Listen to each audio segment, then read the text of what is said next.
आप सभी को सादर प्रणाम। मैं अपने YouTube चैनल उत्तराखंड की बेटी में आप सभी का हार्दिक स्वागत एवं अभिनंदन करती हूँ। आज मैं आप सभी के सामने एक ऐसी महान ऋषि जिन्होंने हमारे महाकाव्य रामायण की रचना की, महर्षि वाल्मीकि जी के बारे में, उनकी जीवन गाथा के बारे में कुछ जानकारी साझा कर रही हूँ। महर्षि वाल्मीकि जी त्रेता युग में हुए और भगवान श्री राम जी भी त्रेता युग में हुए और उन्होंने भगवान श्री राम जी की जीवन गाथा रामायण के रूप में महाकाव्य रचा। तो ऐसे ही महान ऋषि महर्षि वाल्मीकि जी की जीवन गाथा मैं आप सभी के समक्ष रख रही हूँ। महर्षि वाल्मीकि जी का बचपन का नाम रत्नाकर था। तो रत्नाकर प्राचेतस ऋषि की संतान थे। उस समय ऋषि प्राचेतस अपने परिवार के साथ गंगा नदी के किनारे आश्रम में रहा करते थे, क्योंकि गंगा नदी के किनारे काफ़ी घना जंगल हुआ करता था और रत्नाकर काफ़ी छोटा था। एक दिन रत्नाकर खेलते खेलते जंगल में चला गया। जब वो जंगल में गया तो वो अपने घर का रास्ता भूल गया और रोने चिल्लाने लगा। तभी वहाँ से एक शिकारी जा रहा था, तो उसने बच्चे की आवाज़ सुनी, रोने की आवाज़ सुनी और उनके पास आए। तो उन्होंने उस बच्चे को बड़े श्रद्धापूर्वक अपने पास बुलाया और उसे बड़ा प्यार किया। और उसके बाद पास में ही उस जंगल के कुछ दूरी पर उस शिकारी की झोपड़ी थी, जिसमें उसकी पत्नी और वो रहा करते थे। उनके कोई पुत्र नहीं थे। तो वो रत्नाकर को अपने घर लेके चले गए। और इधर रत्नाकर के पिता प्राचेतस ऋषि और उनकी माता उसको ढूंढती रह गई। जब वो ढूंढते ढूंढते थक गए तो उनका पुत्र कहीं नहीं मिला।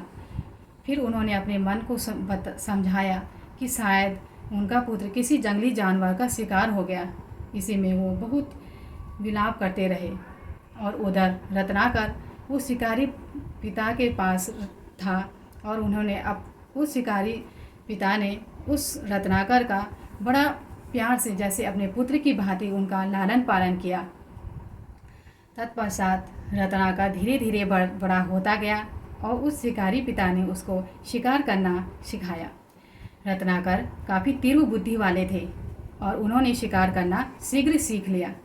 धीरे धीरे रत्नाकर बड़े होते गए और तरुण अवस्था में प्रवेश किया। तरुण अवस्था यानी कि युवा अवस्था में उन्होंने प्रवेश किया।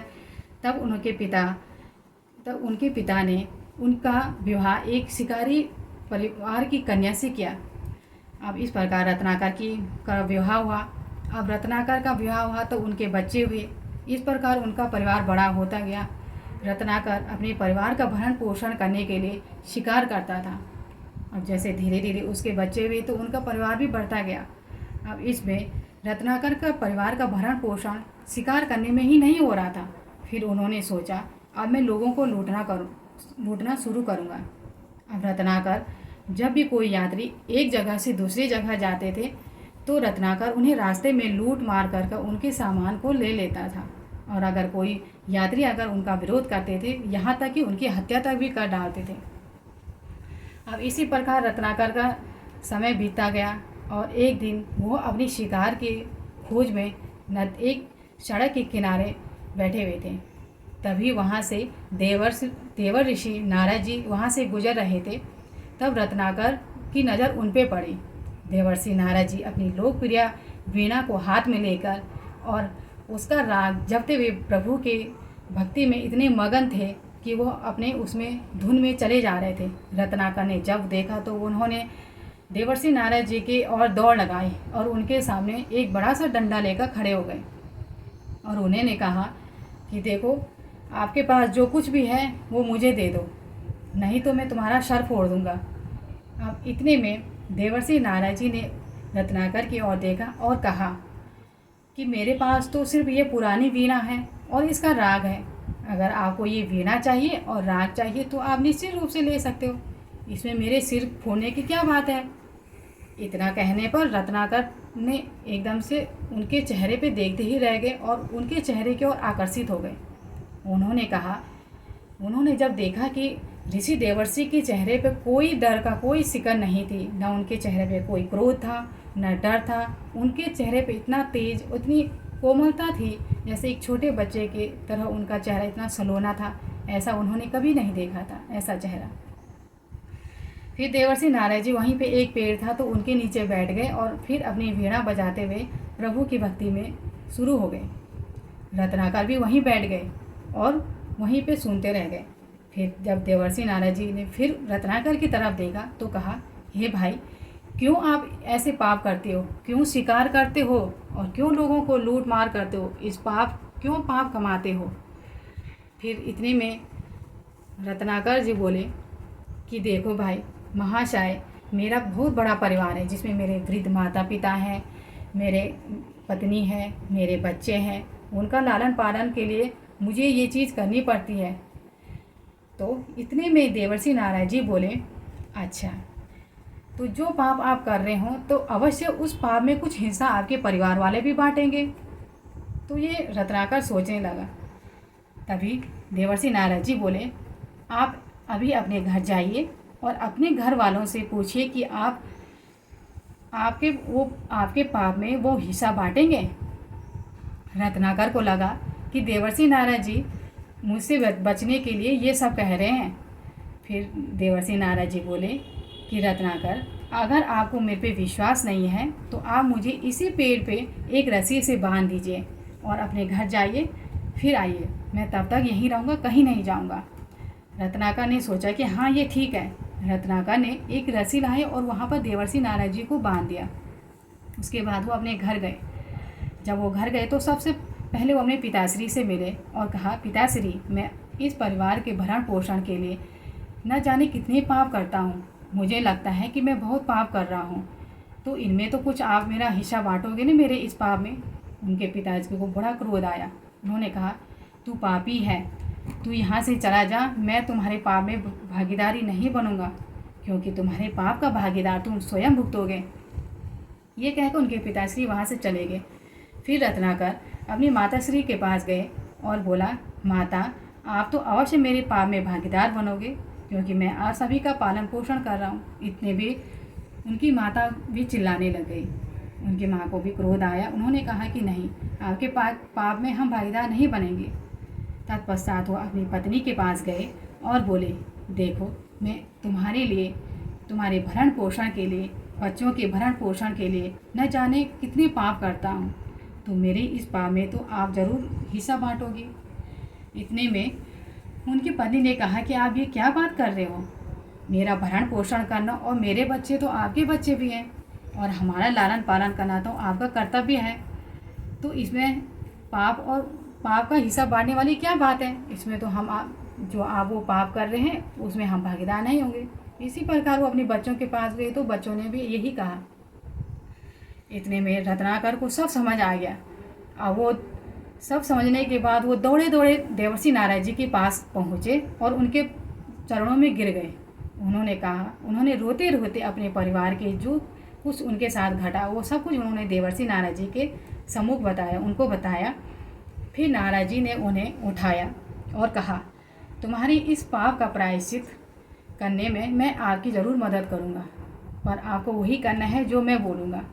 इतने में रत्नाकर बिल्कुल स्वीकार कर दिया उन्होंने कि हाँ, आप मुझे मेरे पापों के प्रायश्चित का मार्ग बताइए। इतने में देवर्षि नारद जी ने कहा कि देवर्षि नारद जी ने रत्नाकर को राम नाम का पाठ पढ़ाया और कहा कि आप इसी वृक्ष के नीचे राम नाम का ध्यान करोगे और यहाँ से कहीं नहीं जाओगे और मैं फिर दोबारा यहीं इस स्थान पे आऊँगा।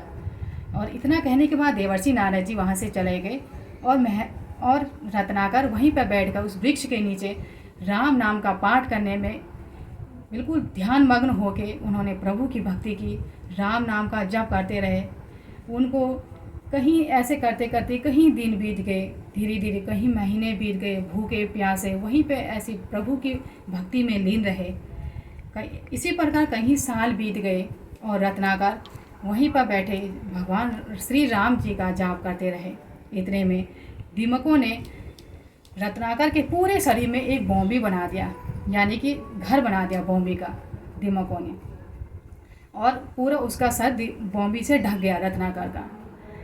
अब जब फिर कई वर्षों बाद देवर्षि नारद जी फिर उसी पेड़ के नीचे आए क्योंकि देवर्षि नारद जी को पता था कि उस बॉम्बी के अंदर रत्नाकर है। उन्होंने बॉम्बी को धीरे धीरे साफ किया और उनके शरीर से सारा बॉम्बी हटा दिया रत्नाकर के।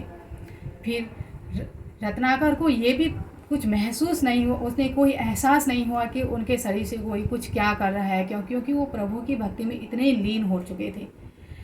तब पश्चात श्री देवर्षि नारद जी ने उनके कान में धीरे से श्री राम कहकर बोला। तत्पश्चात उसके पश्चात रत्नाकर की आंखें खुली, और जब रत्नाकर की आंखें खुली तो उन्होंने देवर्षि नारद जी को अपने सम्मुख पाया और कहा। फिर उसके बाद देवर्षि नारद जी बोले कि रत्नाकर, आज मैं तुम्हारी तपस्या से प्रसन्न हुआ और सभी देव तुम्हारी इस तपस्या, इस कठोर तपस्या से प्रसन्न हुए, और आज इस बॉम्बी से बाहर निकलकर तुम्हारा पुनर्जन्म हुआ है और तुम्हारा नाम आज से वाल्मीकि नाम से जाने जाओगे। तुम इसी वाल्मीकि नाम से पूरी सृष्टि, पूरी जगत में प्रसिद्धि पाओगे। इस प्रकार रत्नाकर से बॉम्बी से उनका पुनर्जन्म हुआ और रत्नाकर से वो वाल्मीकि बने, महर्षि वाल्मीकि बने। फिर इसी प्रकार जब उन्होंने कहा, फिर रत्नाकर ने कहा कि हे महामना, कि आपकी आज मैंने तो मेरी आंखें खुल गई हैं। तभी कहा जाता है कि अच्छे लोगों की संगति करने से हमेशा इंसान ऊपर ही उड़ता है, और आज मैं इसका प्रत्यक्ष उदाहरण हूँ। सबसे पहला मैं ही इसका उदाहरण हूँ, क्योंकि अच्छे लोगों की संगति हमेशा इंसान को ऊपर ही उठाती है। तो इस प्रकार देवर्षि नारद जी उनको आशीर्वाद देते हुए वहाँ से चले गए, और महर्षि वाल्मीकि जी गंगा के किनारे उन्होंने एक आश्रम बनाया और वहाँ पे अपना आश्रम बना के वहाँ रहने लगे।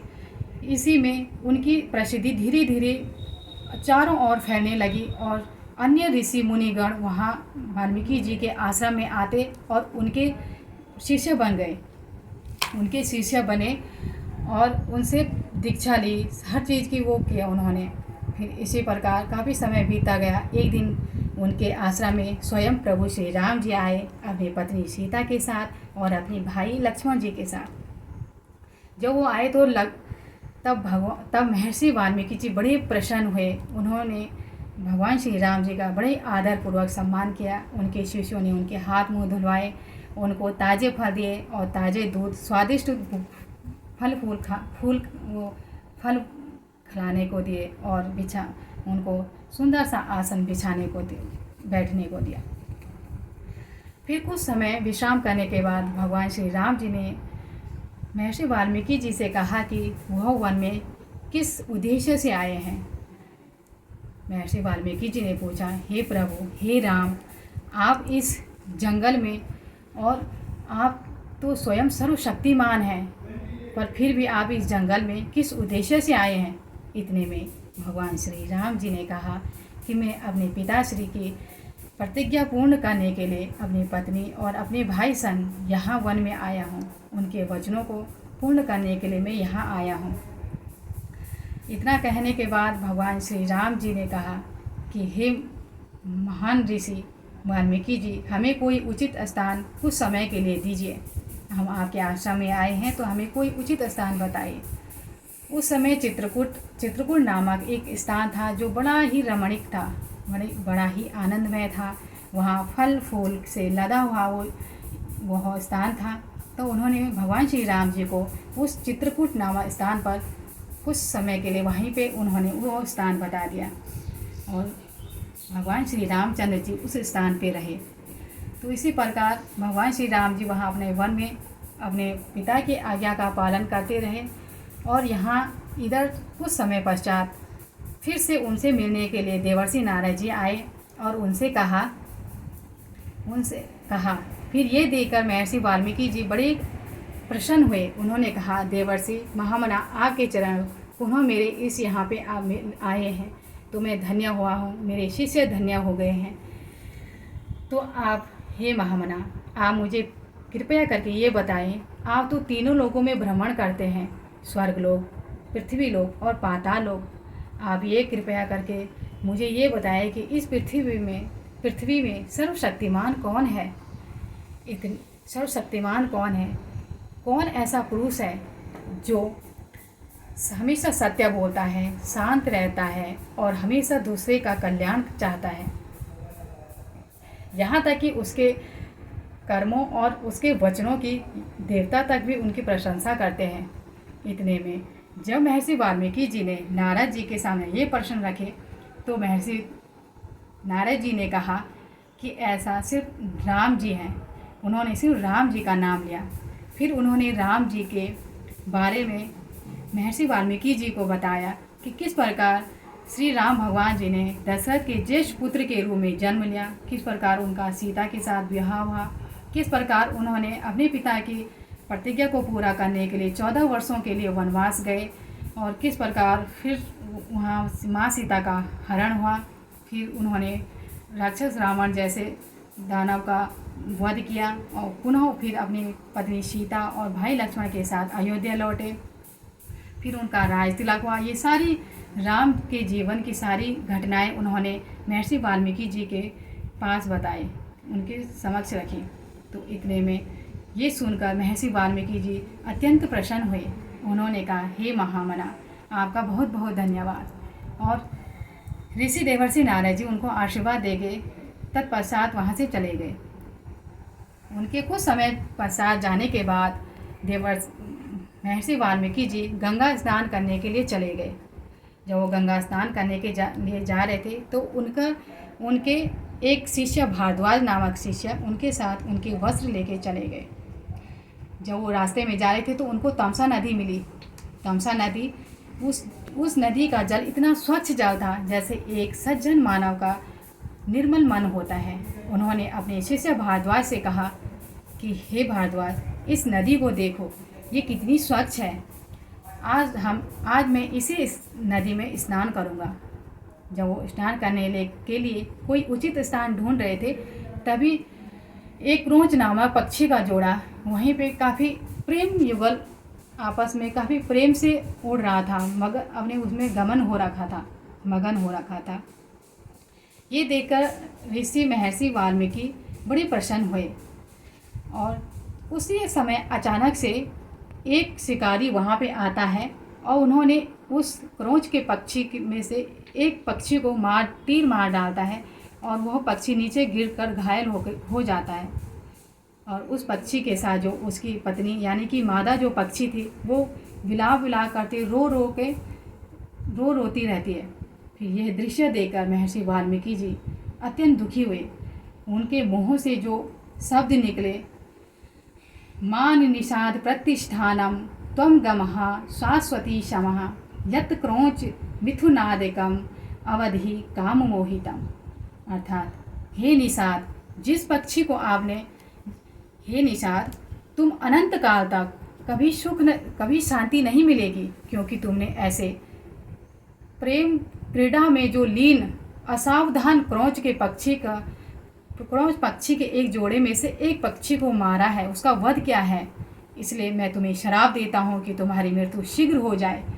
यह कहकर उनके जो मुख से जो शब्द निकले, जो वाणी निकले, वो एक संस्कृत श्लोक के रूप में निकले थे। जो श्राप निकला था वो संस्कृत के श्लोक के रूप में ये सब शब्द निकले थे। ये सोचकर जब उनके मुंह से ये शब्द निकले तो महर्षि वाल्मीकि जी स्वयं आश्चर्यचकित हो गए। उन्होंने सोचा कि मेरे मुंह से ये शब्द कहाँ से निकले।